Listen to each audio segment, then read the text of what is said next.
نمیخوای بگی نمیپرسم. نمیخوای بگی؟ از دبی؟ خب عربه. خوش به حال تو بنده خدا.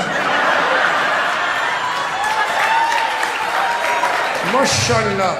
اینا رو نگاه نکن دودو طلا.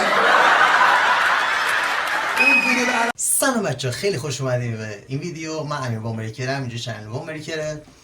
قراره امروز با هم بتری کنیم، قرار چند دقیقه رو با هم دیگه کلی بخندیم و لذت ببریم. همونجور که تصور میکردم قسمت اولی که بابت استنداپ و شو مکس امینی گرفتیم بازدید فوق العاده داشت نسبت به ویدیوهای قبلی که داشتم داخل چنل. برای همین من تصمیم گرفتم که قسمت دومش رو زودتر آپلود کنم، زودتر از بقیه ویدیوهام، که شما ببینین و لذت ببرین تو همین بازه زمانی که هستیم و حالتون دو چندان بهتر بشه. خب بچه‌ها، نمیخوام اینترو زیاد طولانی بشه، واسه همین فراموش نکنین لایک کنین، کامنت بذارین و خیلی ممنون میشم ازتون که چنل رو سابسکرایب کنین و ما رو به دوستاتون معرفی کنین. و اگه دوست داشتین ویدیوهای بعدیم هم که میذارم شما زودتر از همه با خبر بشین و بتونین بیاین و چند دقیقه رو لذت ببرین، اون زنگوله کنار دکمه سابسکرایب رو بزنین و بزنین روی آل. خب بچه‌ها، من قبل از اینکه ویدیوها رو بخوام آپلود کنم از یه روز قبلش داخل اینستاگرام استوری میکنم و اطلاع رسانی میکنم. واسه همین ممنون میشم اینستاگرام رو من فالو کنین، به دوستاتون ما رو معرفی کنین. خیلی ازتون ممنونم. بریم برای ویدیو. Let's go.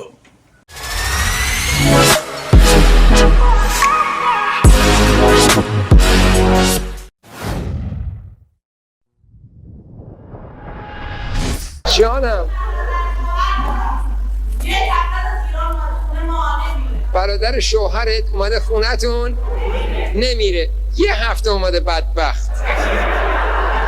تو صد چرا واقعا همه عروسا نسبت به خانواده شوهرشون، حالا میخواد برادر شوهر باشه مخصوصا، حالا از قدیم که میگفتن مادر شوهر و عروس یه جنگ دیرینه‌ای دارن، ولی واقعا چرا اینجوریه نمیدونم. به نظرم از دخالت میاد، حالا چه اون عروس بخواد توی زندگی مثلا رابطه بین مادر و پسر دخالت کنه و بالعکس یه مادر بخواد مثلا دخالت کنه تو زندگی زنش و یه پسرش. حالا بازم نمیدونم، اگه میدونین یا نظری داشتین ممنون میشم کامنت بذارین. بریم واسه ویدیو. درصد برو دنبال روانشناس. روی برنامه کمدی یک دفعه فکر کردی من دکتر هولاکویی هم اینجا؟ بدبخت بیچاره از ایران اومده جا نداره، بگو بیاد امشب هتل من، میگه اوکی. همایون کجایی؟ برگام برادر شوهرم تو شو هست. چطور روش میشه بگه همچی چیزی رو؟ خیلی عجیبه، چقدر بد.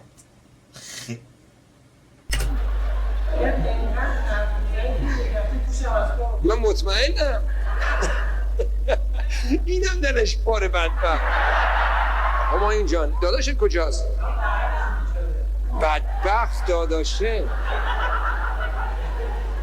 ها؟ آخه چه بیخایه.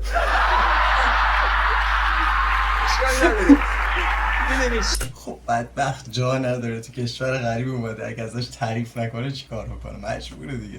غذاش قطع میشه، جاش قطع میشه، همه چیش قطع میشه. که بذار راستشو بگم، میدونی فرق من و تو چیه؟ تو اینقدر باهوشی برای همین زد داری. من اگه اینقدر تو باهوش بودم زبونم. آها، همایونه برادر شوهره بود. این خود شوهره، یعنی برادر. این شوهر خود زنه است که گفت من هر جفتشون دوست دارم. ای جانم، دلم سوخت. خب مریه گرونه. میدونستم گاز بگیرم زن داشتم. باری کلا بندی چی گفت؟ عاشق هر دوشون هستم. جدی میگی؟ همایون ولش کن.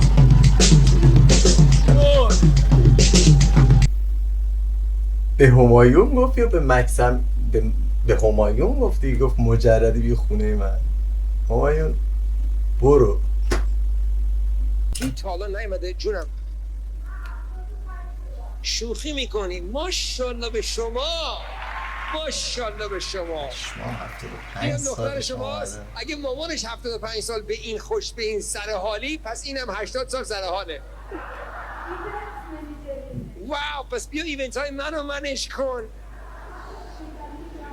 شما قهرمان 2 میدانی ایران بودی؟ ماشاءالله، به افتخارش دست بزنید. به به. قربونت برم. خب حالا بشین خسته بشی سر پا. I love you. مامان چی میزنی؟ هر چی میزنی بگو با اون بزنی. آی جان، شوخی میکنی. میگه من عشق و محبت دادم به همه ایرانیای هامبورگ. 55 سال ایرانیای هامبورگ رو کمک کردم. همایون امشب برو خونه اینا.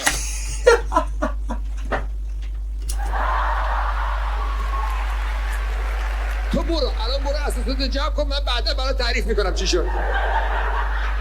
چقدر تو خوش اخلاق و خوش انرژی مامان، واقعا. باز بلند شد. مامان حالا بیشی. قربونت برم من. I love you. تو بشون رئیس جمهور ایران.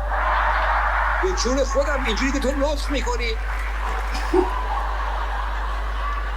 بابا مادره اصلا مادر بزرگه بهتره بگم. اصلا یه وضعیتی ببین، اگه مثلا تو همچین موقعیت قرار بگیرم من خودم اینجوری هم من فکر کنم که تو همچین موقعیتی باشم، مثلا این نفری که کنار منه تو این همه جمعیت بلند شه، بعد بخواه از خودش تعریف کنه و انقدر چه میدونم یه جوری خودش رو نشون بده، حس میکنم منی که اصلا ربطی به مربوط نیستش بهم، حتی اگه بغل دستش نشسته باشم باش غریبه باشم، من حس شرمندگی بهم دست میده، حس خجالت بهم دست میده. شاید مثلا بعدش لذت ببرم و اینا، ولی چطور ممکنه یه نفر بعد فکر کن خود استنداپ، یعنی اون کسی که شومن هستش، اون کسی که داره اجرا میکنه میگه بشین، بعد تو دوباره بلند شی دوباره. ولی خیلی حال میده همچین مادر بزرگی داشته باشی که انقدر سرحال باشی. انشالله همه مادرها و مادر بزرگا، پدر و پدر بزرگا همیشه سایه شما رو سرتون باشه. و اگه خدای نکرده به هر دلیلی از دستشون دادین، انشالله خدا بیامرزه. و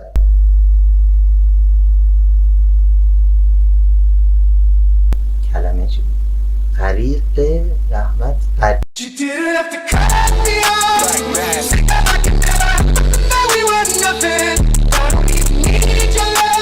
قرین رحمت قرار بگیرن انشالله. خیلی من با تو حال میکنم، جدی میگم. خیلی قیافه باحالی داری، یعنی آخر عشق و محبتی. بعد عکس دخترتون رو تتو زدی رو خودت، پسرت. ماشاءالله. اینجا چیه؟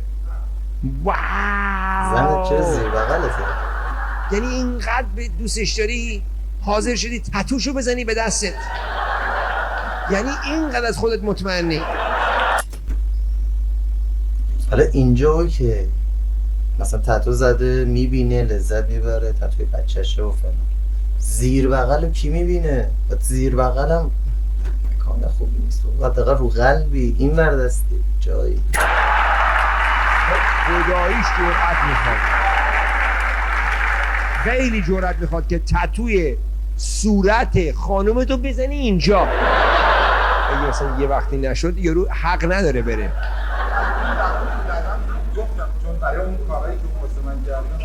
دیدی چه حرف قشنگی زد؟ گفت من به حتی اون موقعم که اینو زدم گفتم اگه یه وقت تو رفتی کار نکرد روابطمون، من پشیمون نیستم برای کارهای خوبی که کردی. اینو بهش گفت. خیلی قشنگ گفت، خیلی قشنگ گفت. زنش حالا اون مشکی است یا اون سفیده که شال آبی داره؟ ولی من به شما بگم من اینو قبلا دیدم تو زندگی، و اگه خدای نکرده وقت کار نکنه اون بره، یکی دیگه میاد میگه من 10 برابر اون به تو خوبی کردم، دیوس. صورت منو کجا بخوای بزنی؟ چونه؟ واو، شنیدین چی گفت؟ اسم شما چیه؟ بنی. شما؟ بنی. دانیال؟ خب بگو بنیامین. بنی گفت مامان من تو روسیه به دنیا آمده، تو آلمان بزرگ شده، و فارسی رو عالی صحبت بکنه. برگام 3 تا زبان صحبت میکنه. خیلی تبریک میگم. بنی اینو گفت که منو با مامانش ست بکنه و من از تو ممنونم. مامانتم خیلی خوشگل. من میشم بابای تو. جان بعد از شو سری میری میخوابی ها. چقدر شما گلین واقعا. مامان فارسی رو خیلی خوب یاد گرفتی از بابای ایشون. این باباشون اینجا داشت برد.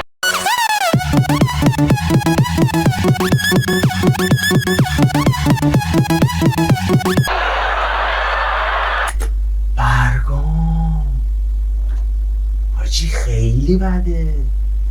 مثل میدونی چی مونه؟ بچه بودی مثلا یه نفر از یه دختر خوشش میاد تو محل، بعد برمیگشت میگه مثلا دختر فلان دختر دیدی خیلی چیز خوبیه فلان، خیلی دوست دارم باشو چشم و فلان. هی دفعه خواهر طرف در می اومد و اینا. این اونه. پدره باز چقدر جنبه داره، هیچی بهش نگفت. خانواده باحالی بودن. آب شد قشنگ. Entschuldigung. شما چرا هیچی نگفتی؟ بلند بعضی وقتا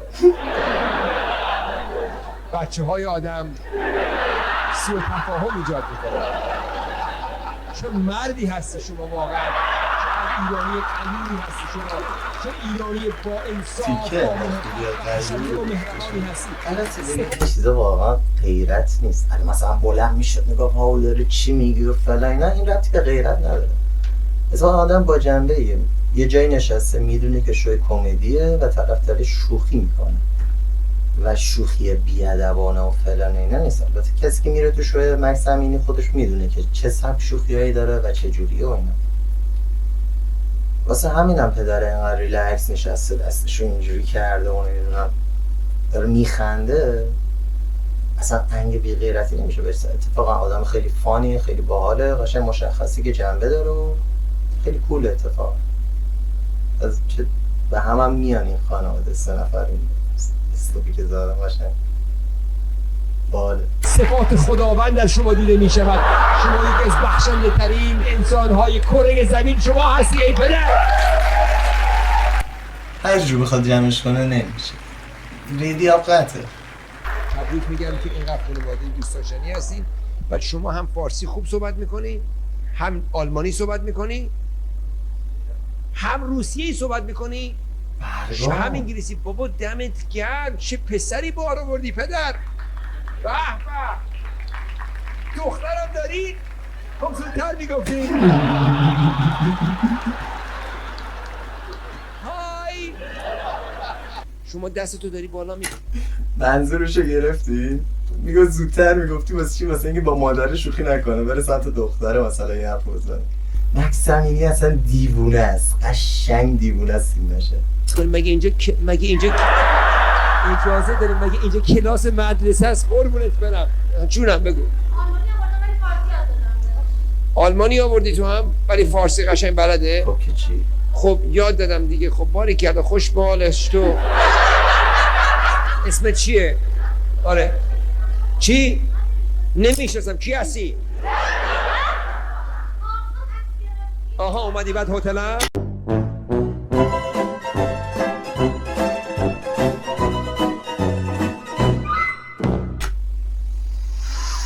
چی شد؟ این بشر دیوونه است.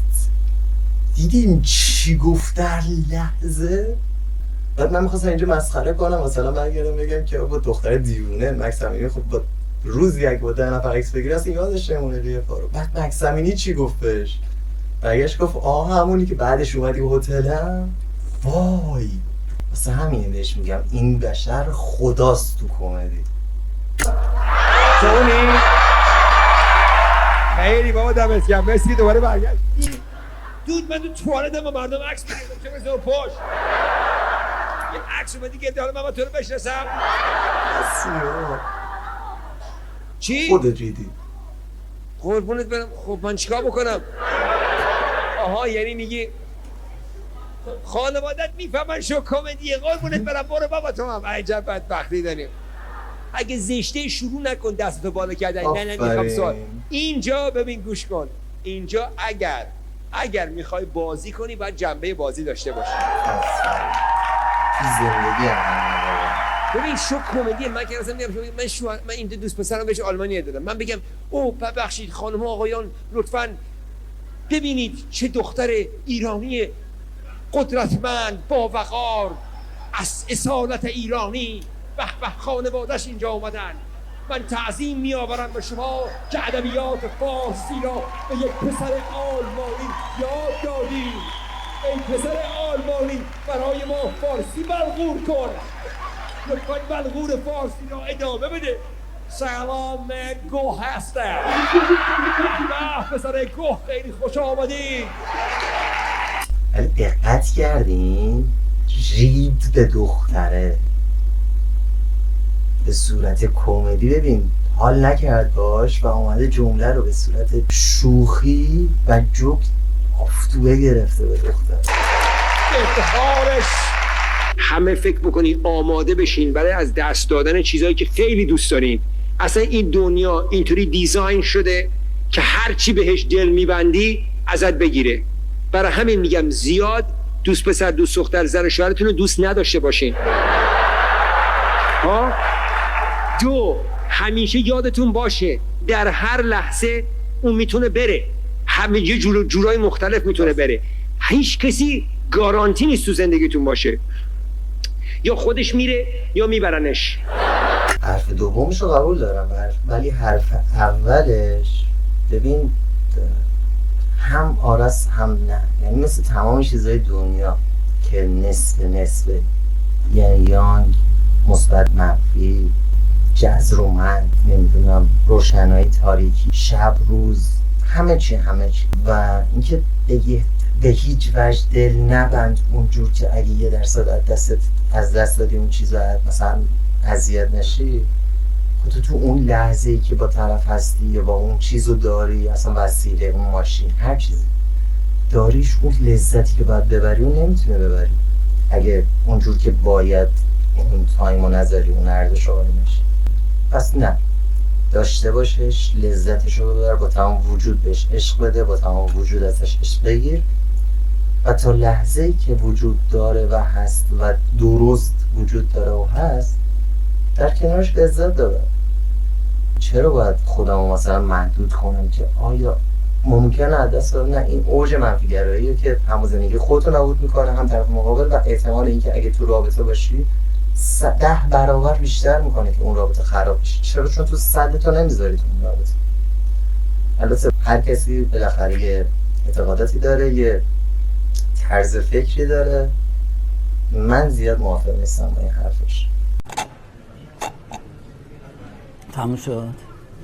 خیلی تاثیرگذار. وقتی که اینجوری فکر بکنی قدر اون آدمه رو بیشتر میدونی. خب وقتی یارو مثلا پسر میگه هانی فلان، یه جوری بهش اون حال میدی که تو انگار که دفعه آخرش که عمرش میخواد اینو بگیره. کسافت حرفش اینجا دیگه تا 300 تاشون سخنرانی فلسفی میکردن. باز تاش برینو بهش بده. برای زندگی زناشوییتون خوبه. اگه مردا و زنا اینجوری فکر کردن دین دیگه بار آخره، ببین چه زندگی داره شما. اسم شما چیه؟ عتیقه. نه تو عتیقه ای. اون پرسرید. به خدا شکر کردم. برای که من منظورم رو دارم. تو هم خیلی خوشگلی. اون نازه. میدونی فرقش؟ تو گیرت میاد. نگران تو نیستم. منظورم اینه. یعنی تو میری از حلقوم یکی دیگه در میاری میبری. ولی اون پویسری من باید کمکش کنم. اسم چیه؟ نیوشا. قربونت برم. چقدر ناز بود واقعا. خوش ناد ازش؟ نه خوشت اومده؟ نه مرچی خفه شو بابا خوشت اومده. خفه شو بابا خفه که خوشت اومده خوشم نیومده. چند وقت مجردی؟ یعنی تو این فرانک زیاد دروغ میگه بابا. دروغ میگی به خدا دروغ میگی به علی دروغ میگی. از قدیم میگفتن مال خوب زمین نمیمونه. فرد شهر به این بزرگی تو به این خوشگلی هیچ دیت پیدا نمیشه؟ پسر خوب نیست؟ نگو تو خودت باید خودت مچتو پیدا بکنی. یعنی چی پسر خوب نیست؟ اخلاق تو گوهه.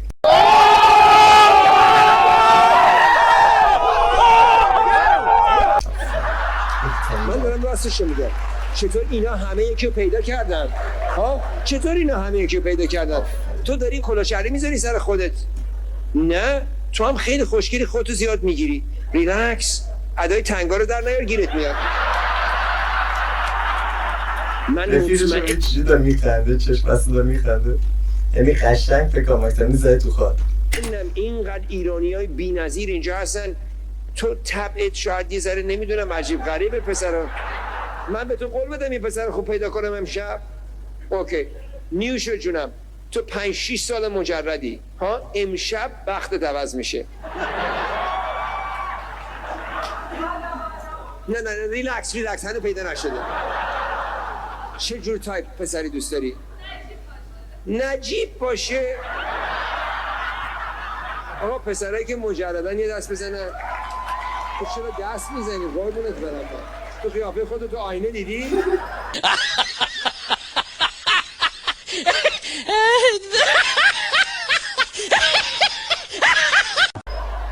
من به سایه تو هم شک دارم چه برسه به خودت. رفیقش خنده مرد یه سن نجابت نمیدونه چی هست. میان این ور اینجا خیلی گاهن‌ترم. پسر مجرد کیه؟ پسر مجرد این خوبه.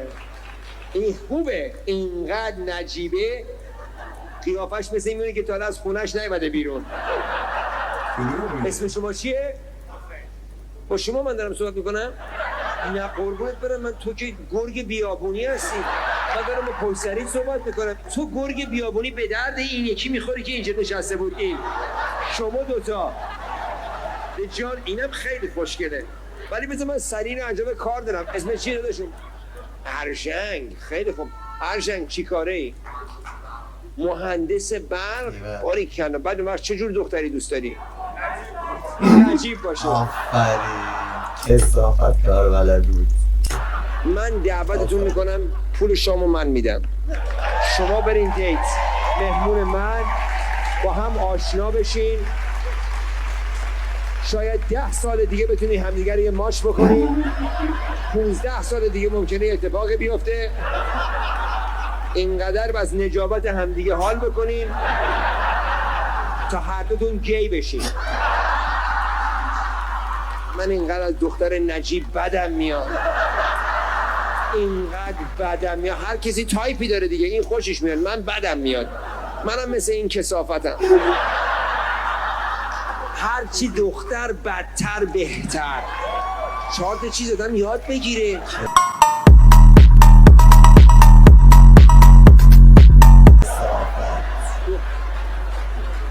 خوشم میاد همه‌شون هم فهمیدن. مبارکت باشه نیوشه جان.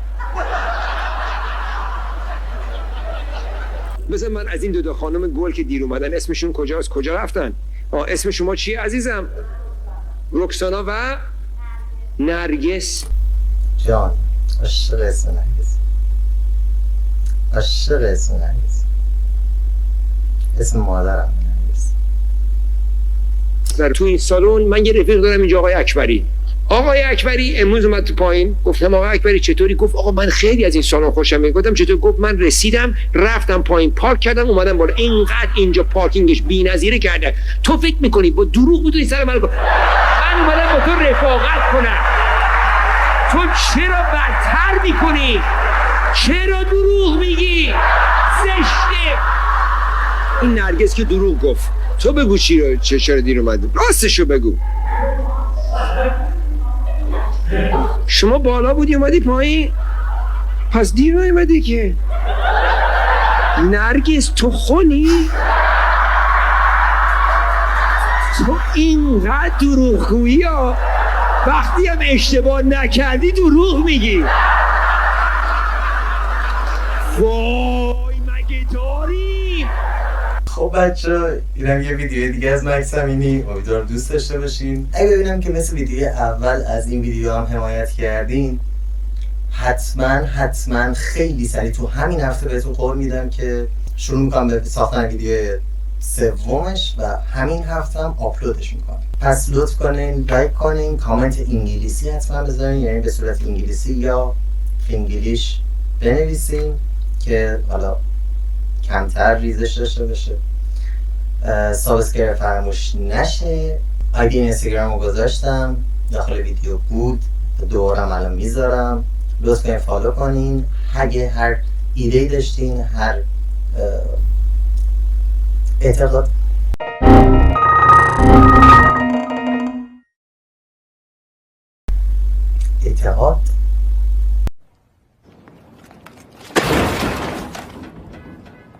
اگه هر انتقادی داشتین، هر چیزی دوست داشتین، یا اگه دوست داشتین همکاری داشته باشی، کالایی انجام بشه، فقط کافیه توی کامنت ویدیو، یا اگه دوست داشتین همکاری باشه توی دایرکت اینستاگرام بهم پیام بدین. حتما توی اولین فرصت جواب میدم.